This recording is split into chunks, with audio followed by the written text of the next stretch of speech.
Hey, Amanda and everybody out there. I've got Amanda Holt here, and she is amazing. She's awesome, and you get to hear all about what she does. Little hint: are you wearing like a lab coat there or something? I am. You look very Yeah. professional today, and you got your certifications up there on the wall behind you. But we'll hop into that in just a minute. But I've known Amanda for has it been a year, 2 years, maybe something along those. The year. Yeah. Okay, excellent. Yeah, so you're pretty new to the neighborhood, but that's kind of great because, you're nice and fresh, your move is fresh on your mind. Share with us, where are you from originally? So originally, I was actually born in St. Thomas, the Virgin Islands.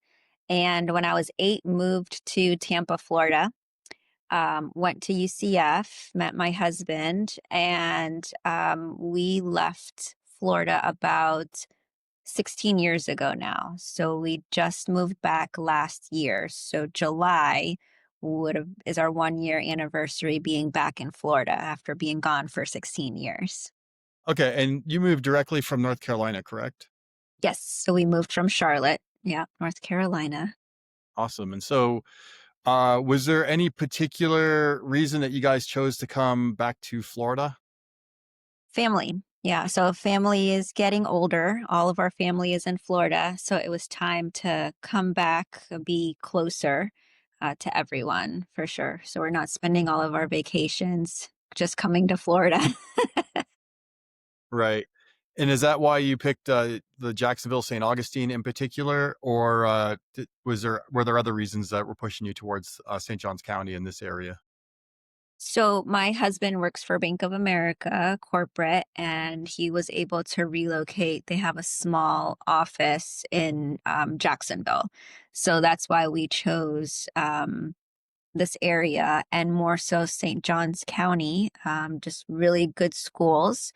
And got a 16-year-old and an 11-year-old. So the original plan was to put the older one in public school, and so we wanted, an area that had the number one schools in Florida, right? There you go. So it worked out. Job relocation worked out, and it was a good place for schools.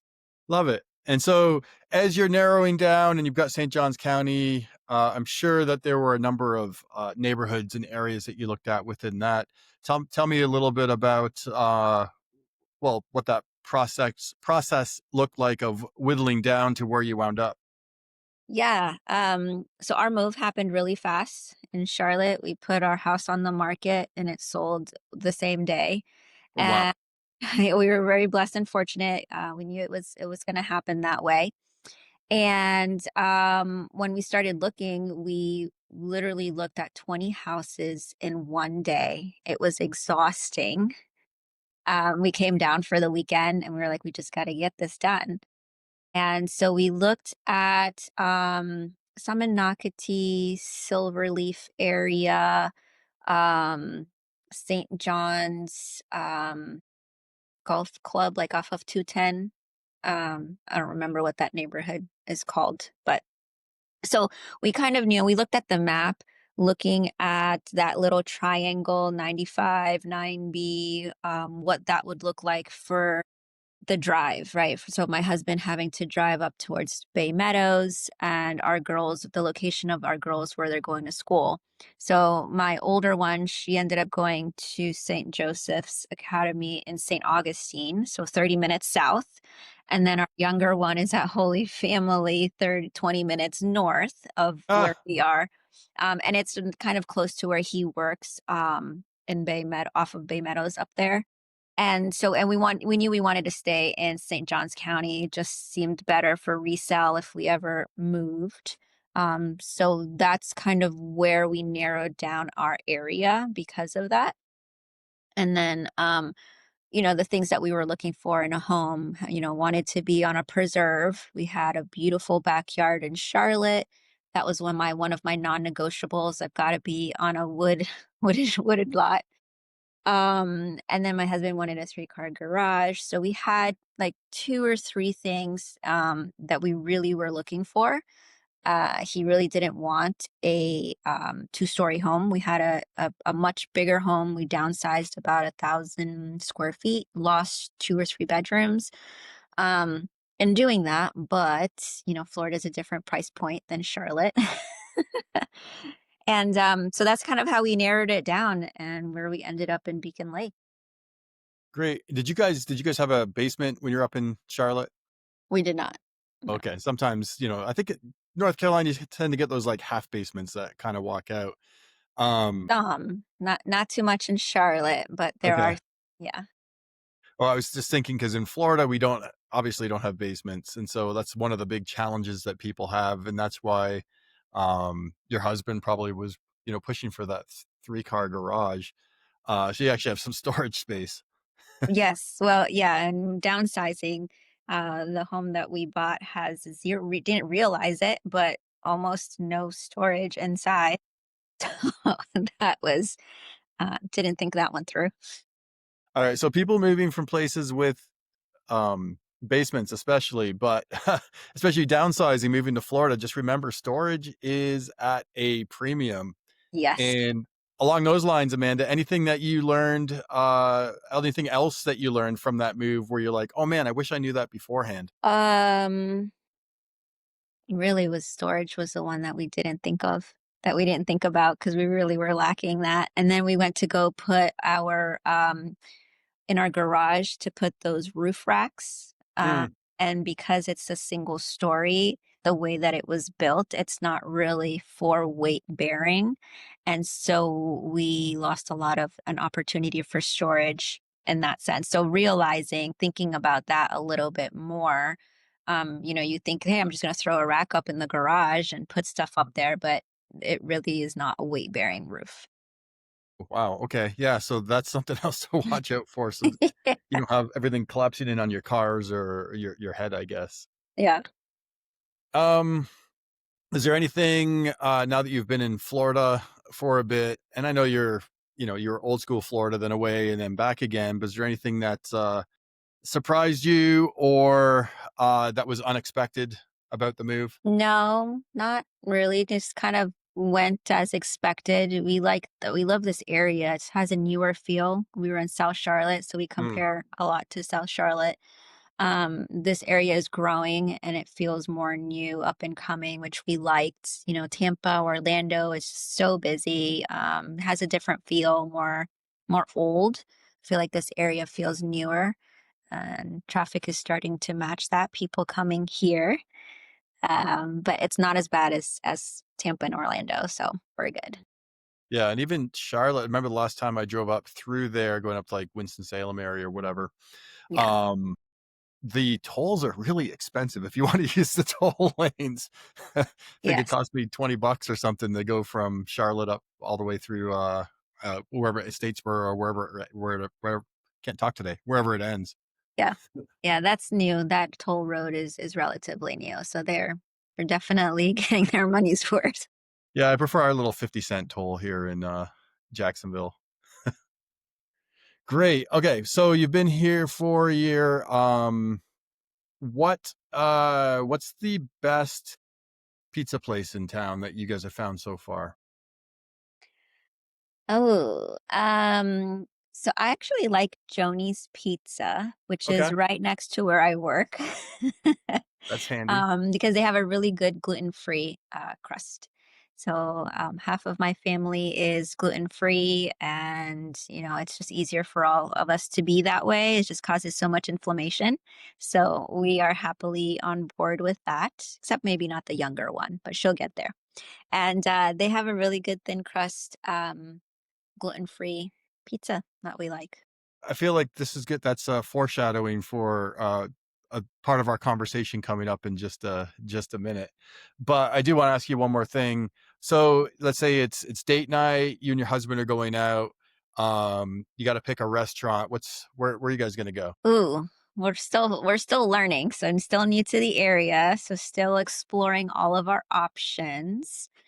Um, hmm, there's this place in St. Augustine, and Casa Reina, actually. We had an amazing, I know it's kind of like touristy, and I like to go shop local, the smaller places that are not so booming, and that place is always booming. But we just went there just to, we were hungry, and where we were originally going to go didn't work out. So we ended up there, Mm. and we just had, it was on Friday, I think during Lent. So we had an amazing grouper uh, dish. And so that right now has been our favorite go-to, which is surprising because it's a Mexican place.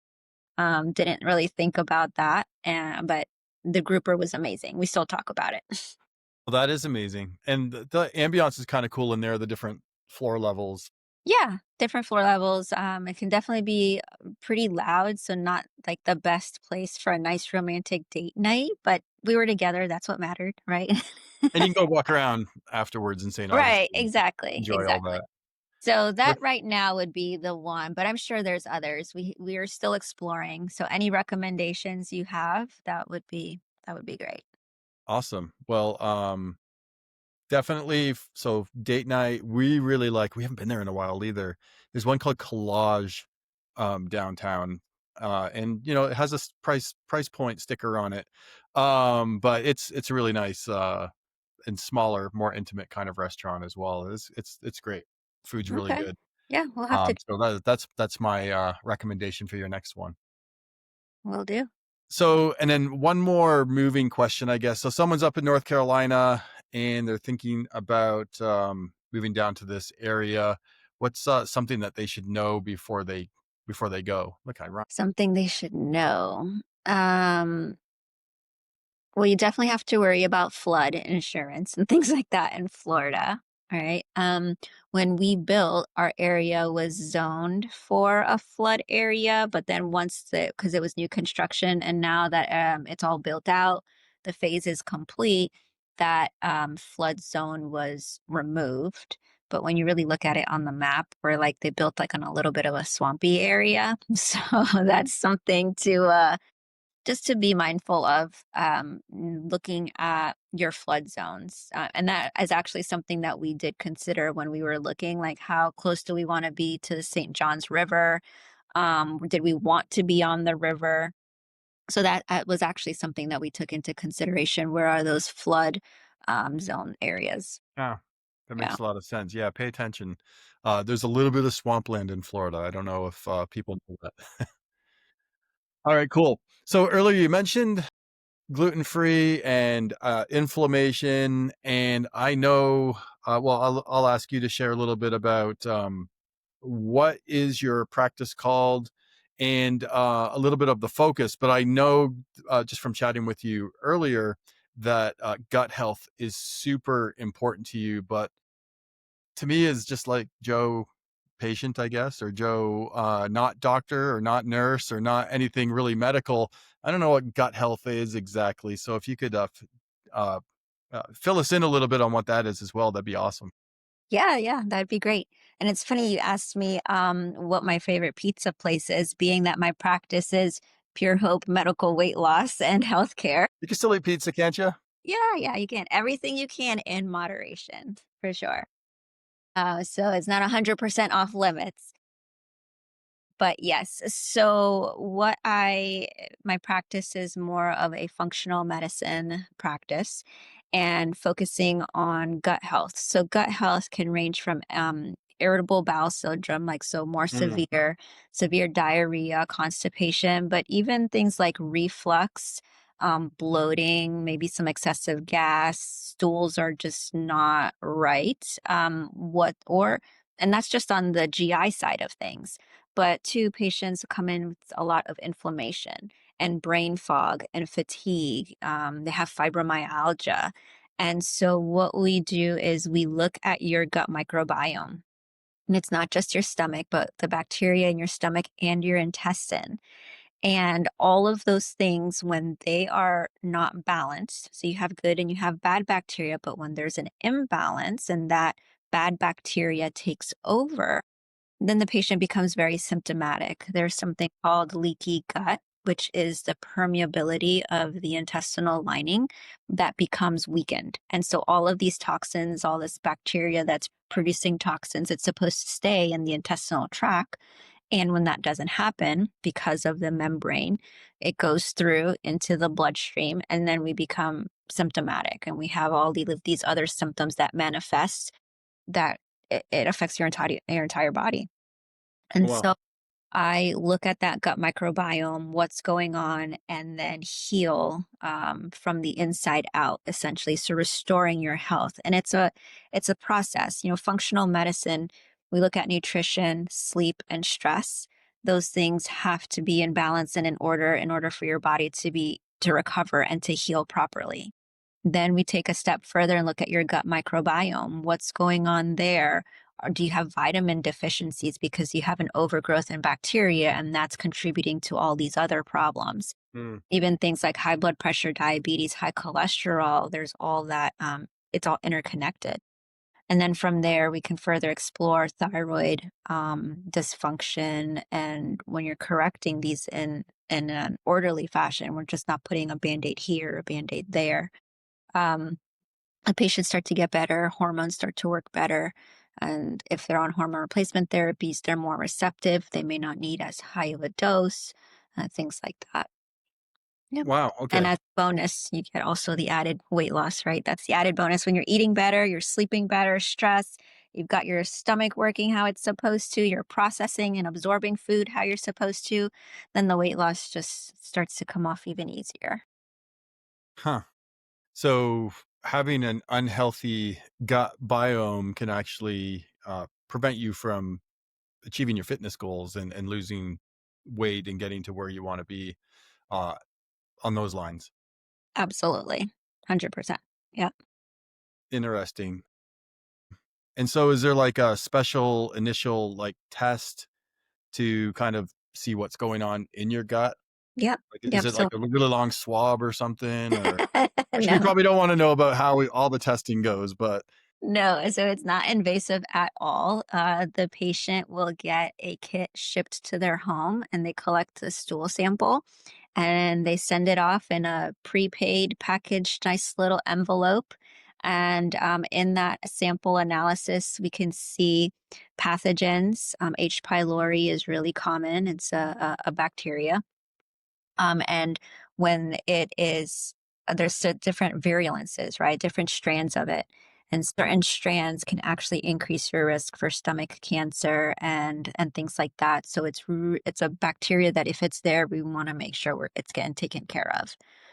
But it also so parasites and worms, and then looking at your good and your bad bacteria. It has a lot of inflammatory markers in there. So someone who they may not be celiac, so going to that, circling back to gluten, they may not have a true celiac disease, so a true gluten allergy, but they could have a sensitivity, and that sensitivity is enough to cause significant inflammation in the body and contribute to a plethora of symptoms that they might be experiencing. So it gives us a really good picture in multiple categories as to what's going on with the patient. And then we can target that and, probiotics, antimicrobials, it's a lot of supplements and putting them on treatment protocols for about 2 to 3 months. And then transitioning them onto more of a maintenance program. so who should be getting their gut tested? I think everybody. Okay, that's why I thought you were gonna go there. It sounds like, if there's things going on and you can detect um things that can cause cancer and other things, it sounds like it's probably something that's worth doing. Yeah, absolutely. And when we think about the things that we eat that we're exposed to, food poisoning, like foodborne illnesses is so common, just unprepared, food that's not prepared correctly or eating something that's raw or when we go on vacation, if you're going overseas. So if you've had food poisoning in the past, your body was able to you're okay now. Your body was able to fight it off, but the lingering effects of that hyperinflammatory state that happened can damage the lining. And as we get older, it's like we're slowly picking away at our defenses by what we're eating and not realizing, right? So we all have possible risks and exposures. Um, to the world around us. And so it depends on what those symptoms are. No, it makes a lot of sense. And so if someone wanted to get that done, how do they get a hold of you? How do they get set up and get tested and all that stuff? Yeah, so they can send an email or call the office, and we can go through the process and start them on our program. So we have a 3 and a 5 month program. Just depends on what's going on, how much time it's going to take to heal. We start with the gut lining with the stomach, but that's just the first part of it, right? It's a journey, and it depends on what the patient's goals are. If inflammation can take a while to calm down, there's a lot of things that we need to do, and you can't do it all at once. It's very much of a stepwise approach. So, depending on the severity, anywhere from 3 to 5 months, and they can call the office or send us an email, and we can dive deep into what's going on. They fill out an intake, a questionnaire, 14 pages. So we ask like Oh, antibiotic, wow. the steroid use, like the whole your how many bowel movements are you having, all the things because they are all again connected. So, and everyone out there, I'm putting Amanda on the spot here. I didn't ask her ahead of time, but give us three foods that are especially good for your gut health. What are three things that everybody should be eating? Protein, Okay. right? So protein is helps with inflammation. It's a natural fat burner. The more protein, the better. So clean protein is hands down one of the best. Um, and I think it'd be easier to say what to avoid if I can throw Okay. that there. Okay. What are Uh, three things that you should avoid well, in your so gut? one to include is protein, right? Never skip protein. Always have protein with a meal. Okay. Okay. And then the second thing would be to avoid would be gluten. It causes a lot of inflammation. Even if you don't have a true allergy or a strong sensitivity to it, it is very likely to cause inflammation. So if you have any sort of a symptom, starting with gluten is a good place to start. So avoid gluten. So one, do protein, avoid gluten. Okay. And What's the third, tiebreaker? what's that? What's the tiebreaker? Is it Okay, gonna the be an eat or a don't eat? tiebreaker, do water. So I know it's just everybody knows, yeah, I know I gotta drink water, I gotta drink water. But it really is true that we need those waters to flush out all the toxins that we are Mm. may or may not know that we're ingesting. Even if we're eating whole foods, there's, the pesticides, and even going organic, there's always a risk, right? When you don't have pesticides, but then you have risk of all of these other natural pathogens. And so it's kind of darned if you do, darned if you don't. But water is the tiebreaker. So with the good, definitely do. You've got to get your water in. All right. And so what's one other thing that people should know about your practice? I love helping people. I don't know. One thing they should know about my practice. I don't know. I Well, just, I mean, so you do the gut health thing, but I guess a better question might be what's one or two other things that you do besides straight up gut health? Do you do you mentioned like hormone replacement and functional medicine. I feel like functional medicine has a pretty wide range of things. So I'm just curious, what else can people come see you for? yeah. So I don't do hormone replacement therapy. So I don't do that. But for medical weight loss, I initially started in weight loss. I've been doing it for over 14 years, just have a passion with that. There's so many things that go into play. It's not just here's your medication, eat this way, and you're out the door. It really is all encompassing, which is why I transitioned the practice to functional medicine because my approach is through root cause. It's not just take this medication and then don't make any changes, right? Like I teach my patients that we're using it as a tool, not as a crutch. And once they reach their goals, we actually taper off their medication. So, one thing to know about my practice, I guess I would say, is just the knowledge and experience that I have in helping patients avoid the rebound weight gain. So you hear patients doing great on all these medications and then they stop. They don't know how to stop them. You have to taper off. They've never been told that. So one thing about my practice is a lot of education and working with my patients. I'm really explaining this is why we're doing this. We have a game plan in place. It's a lot more of walking with them on their journey. And weight loss can be a sensitive subject for a lot of people. And it's can be very frustrating when you're dieting and you're exercising and it's not coming off and you just don't know what you're doing wrong. Mm, And it tell patients it's not necessarily what they're doing wrong. Their body, there's some things that happen on the inside physiologically that they can't change and they can't identify. And that's where I come in and help them to find the root causes. So, and that's why I'm called Pure Hope. I don't want my patients to feel like there is no hope. They haven't tried anything and everything mm. yet, and the body is very complicated. What works for one person may not work for the other person. And, really diving, digging, and figuring out what does your body need. It's different. It's not these places where that just give out injections with little to no education or follow up. So that Well, that that's is that's what I would say about Pure Hope. Is definitely more educating your patients and giving them that hope that there is a solution. So, medical weight loss would be my other go to service for sure. I love that. I feel like it's that whole teach a person to fish rather than just give them a fish. But you're teaching them to fish, but then you're also showing them where the good ponds are that they Yeah. can go fish in as well. So we could take the education and the assistance, and you get some a better fishing rod maybe, and some extra tools that can really help people get accomplish their goals. Yeah. I like that analogy a lot. Yeah, I'm going to Yeah, we'll use just keep going with it, and then the right bait and the right that it. an anti-inflammatory bait for the fish stomach. I don't know. We pushed it too far. Yeah. Awesome. Well, Amanda, thank you for popping on today, and we'll definitely have you linked so if someone's watching this, they'll be able to figure out how to get a hold of you. But as you mentioned, email or calling the office. It's been a pleasure, and yeah, thanks for popping on.